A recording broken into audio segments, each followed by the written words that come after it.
Introduction. Over the past few years, I have had the opportunity to meet and speak personally to thousands of people as I have traveled around the globe on behalf of the world's poorest people. Many of them have come up to me to tell me a bit about their own lives and how they have sought to put their faith into action.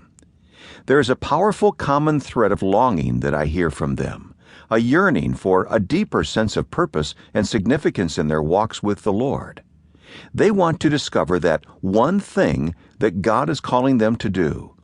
They long to feel that they are doing something important for God and that their lives really count for something. Many of them tell me they feel incomplete, as if something about their lives is unfinished. They are young and old, male and female, wealthy and not so wealthy. They are lawyers and real estate agents, homemakers and students, accountants and engineers, receptionists and CEOs. All of them want to experience the satisfaction of really knowing that their lives matter and that they are living in the zone of God's calling and purpose for their lives. They want to feel complete and whole, living lives in which their faith is integral and not just something they do on Sundays.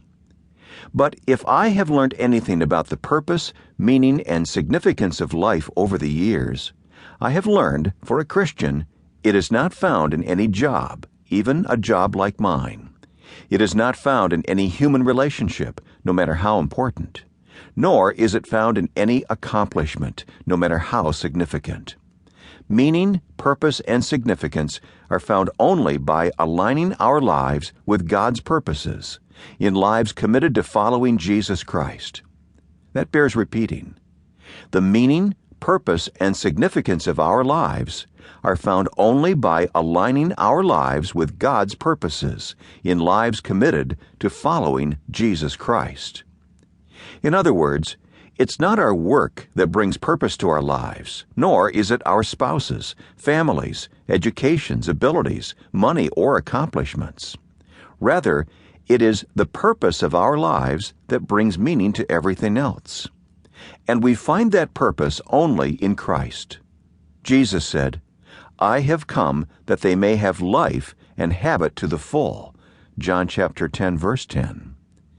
So why is it that so many Christians seem to lack that sense of fullness of life? They go to church, read their Bibles, and say their prayers, but still feel something is missing.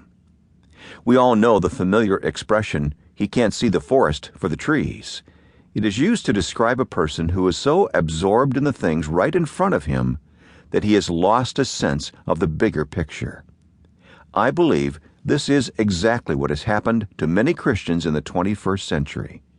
We have become so absorbed by the trees of our everyday lives that we have lost a sense of the bigger story within which our lives take place.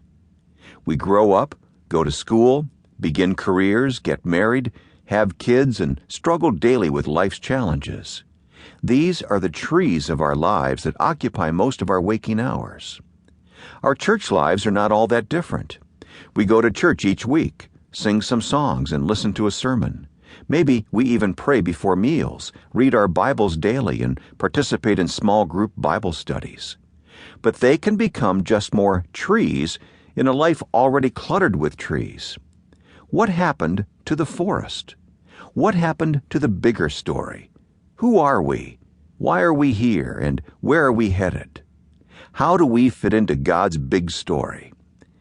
A hiker who no longer has a sense of the bigger landscape around him becomes lost and confused, often wandering in circles because he is disoriented and no longer knows where he has come from or where he is headed. If we are ever truly going to find purpose and meaning in our lives, we first have to rise above the trees to rediscover the forest. We have to understand what God is doing in the world and how we fit in. Fortunately, as Christians, we have a way out of this dilemma. If God is the author of the bigger story within which our own stories take place, if He is the creator of the forest in which we all walk, then we can find the deepest meaning and purpose of our lives only when we discover the role He uniquely created for us to play in His bigger purpose.